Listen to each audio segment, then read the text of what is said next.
ito na nga. Ito ang magandang Kasi I segue was dyan. explaining that to him.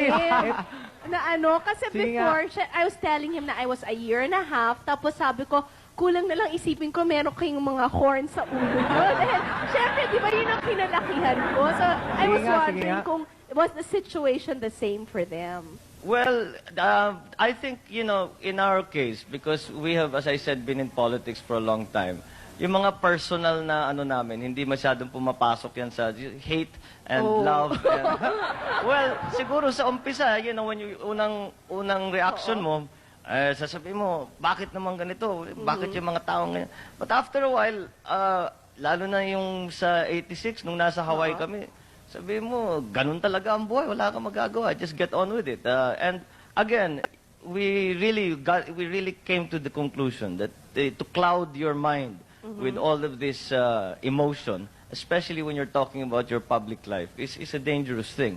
So, iniwasan namin yun. Nakakayanan niyo yun to separate it. You have to. You just have to.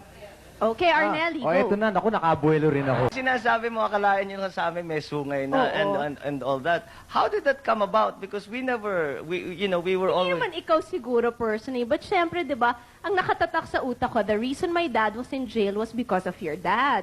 So, tapos, ay, gano'n ka diretso daw.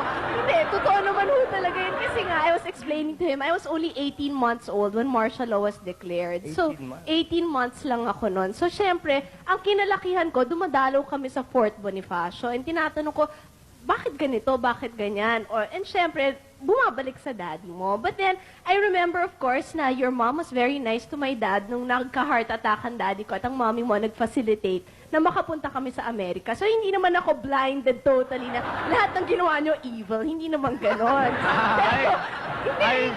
I once saw your dad when he came to the palace. Yes. Na balitaan namin, I was hanging around. Si Daddy nag-iisa sa opisina niya. Sabi ko, bakit walang tao? Bakit walang bisita? Sabi, pupunta si Ninoy, mag-uusap silang dalawa. And your father arrived. And I was so surprised, nakatago ako sa likod. As usual ko, basta't may alam kong medyo importanteng nangyayari. Like, you talk about history in the making. That was history in the making. Nakatago ako sa likod. And I was so surprised. Ang tawagan nila, Brad.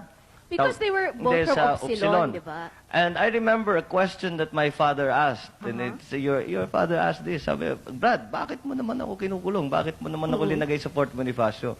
Ang tanong naman ng tatay ko sa'yo, Brad, kung ikaw nasa posisyon mo, sa posisyon ko, hindi mo ba gagawin?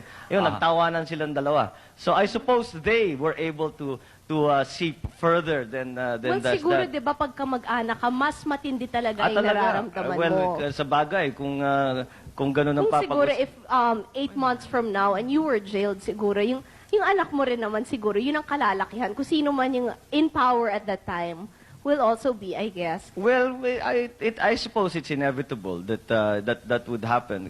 Basta especially sa Philippines, where the politics is taken so personally. Yes.